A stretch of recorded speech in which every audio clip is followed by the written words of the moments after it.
Dengan nama Allah yang Maha Pengasih lagi Maha Penyayang, iblis berkata, "Ya Tuhanku, oleh karena Engkau telah memutuskan bahwa aku sesat, maka aku akan membujuk mereka yang ada di muka bumi untuk melakukan perbuatan maksiat dan menjadikan mereka sebagai sekutuku." Al-Quran Surat Al-Hijr ayat 39. Kecuali mereka yang beriman kepadamu dan mendapatkan taufik untuk mentaati segala petunjuk dan perintah Allah.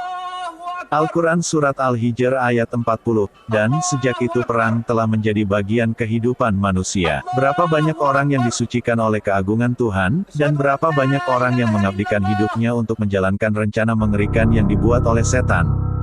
Perhatikan baik-baik petikan surah Al-Baqarah ayat 102, mereka mengikuti ajaran yang dibawa oleh setan pada masa kerajaan Sulaiman dan mereka mengatakan bahwa Sulaiman itu mengerjakan sihir, padahal Sulaiman tidak melakukannya.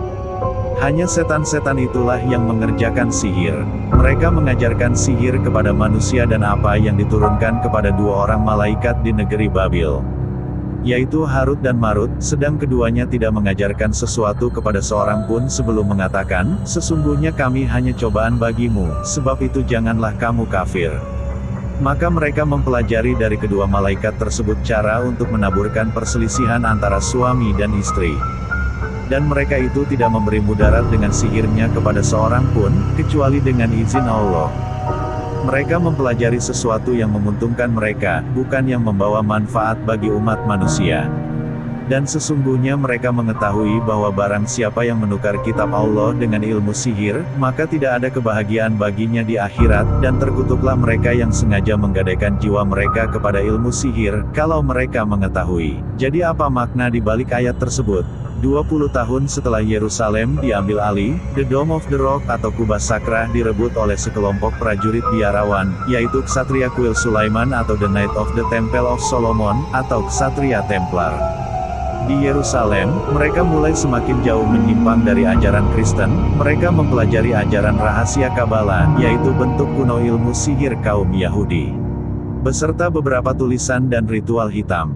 Kaum Yahudi mempelajarinya selama masa perbudakan Fir'aun, lalu dikembangkan di Babilonia pada masa Nebukadnezar, tatanan dunia baru, bahkan mereka sudah melakukannya selama berabad-abad.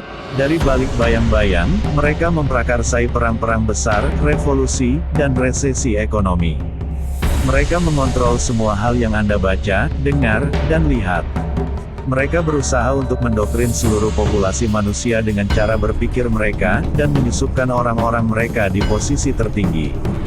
Dan dari balik bayang-bayang, mereka menciptakan aturan politik baru, tatanan ekonomi baru, dan yang lebih mengerikan, agama baru. Bukti dari dasar yang mereka bangun untuk menciptakan pengendalian menyeluruh dan mempersiapkan kedatangan Dajjal.